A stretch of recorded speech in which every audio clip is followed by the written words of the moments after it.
Well, it's all shaping up to be a very eventful next few weeks in Imo, Kogi and Bayelsa states as preparations intensify for crucial governorship elections across the jurisdictions.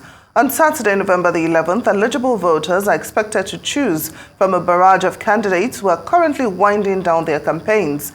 Everyone expects the exercise to be peaceful, but in the build-up, there have been reports of targeted violence against opponents across political divide, a situation which many analysts say may yet be the greatest challenge to achieving the desired political outcomes in the three states. Well, Michael Abu is a political analyst, and he joins us now. Good to have you on Newsday.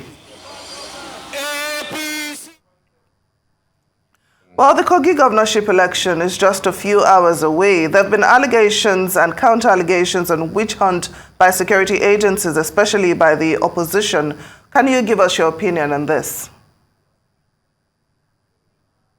I think it's normal in our climb for politicians to always want to trade blame, particularly as we approach the wee hours of election. They are beginning to get desperate and they have started name callings. As to the issue of the opposition wanting to claim that they are being harassed by security agencies, it is because they are not playing by the rules. These same opposition who are crying foul today are same people who will not present themselves for security checks. They have been invited several times by security agencies. They carry out campaign without following the rules of having to let security agents know that they need to make provisions for them and not to have conflict with other political parties also having their activities. That is what we have observed in Kogi State, but it's unfortunate that they're always quick to go to the media to cry foul and to say that the security agencies are trying to harass them. Just recently, you will recall that some persons were on national televisions making a hue out of nothing that somebody was killed, people were being shot at their houses. But the truth about it was that Kogi State has always been a flashpoint, and effort is being made to ensure that the governorship election this year comes out to be very clean and clear, so that whoever emerges will be appreciated by all the people, and then we'll have the peaceful election we have always envisaged. And we know that there has been a lot of small arms that has been in circulation in Kogi State, and following the advice by the National Security Advisor, there was a need to mop up those arms. And so just a few days ago, yesterday to be precise, I was aware that that mopping exercise started, and in Ayangba, to be precise, having had to follow the activities of the police who came up to say that yes, in the course of trying to carry out their routine exercise, they met AK-47 and other kind of arms and ammunition in the house of one of the chieftains of the political parties who is in the opposition, who is crying foul now to say that he's been harassed. But the truth about it is, let us be factual. Why will you have AK-47 in your houses? What are the purpose for it? Are they ballot papers? Are they the people that are going to decide the election on 11/11 as we look forward to that day? Now, you've been living in Kogi State for over 30 years. Would you say the governor has done well enough to merit continuity of the party in power?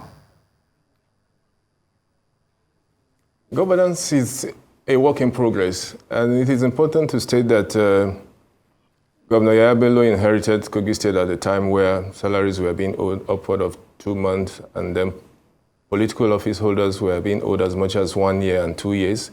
On assumption of office, I can make bold to say that, yes, he's been able to do so much to be able to say that his party, the APC, can leverage on their achievement, just like he has always said to seek another term for the man who is coming in now. In terms of human capital development, you can't take it away from him. Amidst paucity of resources, the administration has been able to do so much in the areas of health, particularly. I must commend the administration. A visit to the Okene Specialist and Reference Hospital will tell you that, yes, it's been a much work that the governor has done.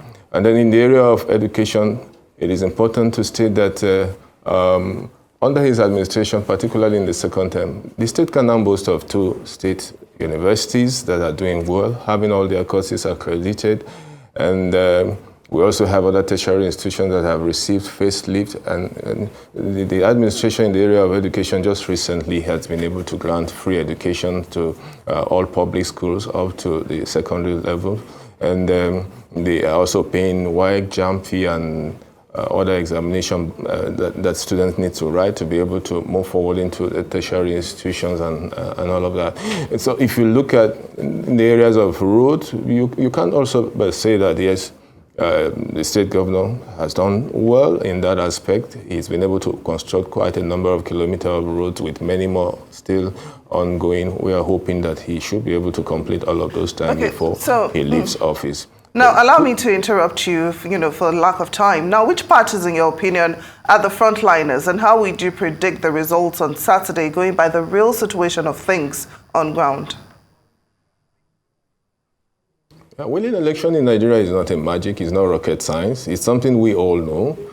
Elections are won based on party structures. The APC, as we speak, is still the party that has structures across the 239 wards in Kogi State.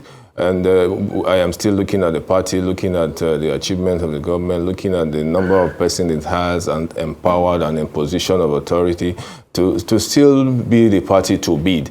As we speak, the PDP, yes, also has structure, but it's a party that a lot of people have since left. It's just a shadow of itself. Most people who are still in the party are waiting, just like most people will say, to collect their retirement benefit and then go into political oblivion.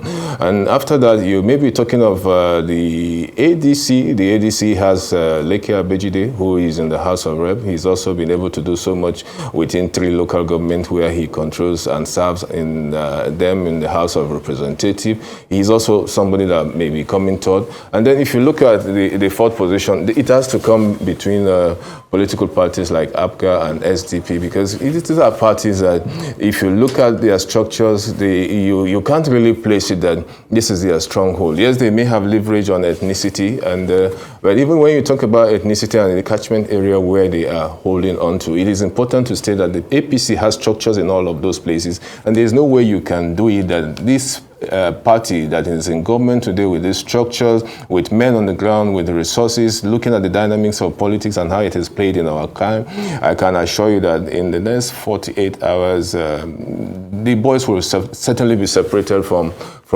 the men. So that's why it's important that we call on the people of Kogi State to turn out en masse. This is an opportunity for them to vote in their preferred candidate, but as they do that, we urge them to do that peacefully, irrespective of who is victorious at the end of the day. We are concerned about changing the narrative, having a peaceful election, and we must thank the President for the deployment of the security agents to the state. Completely out of time.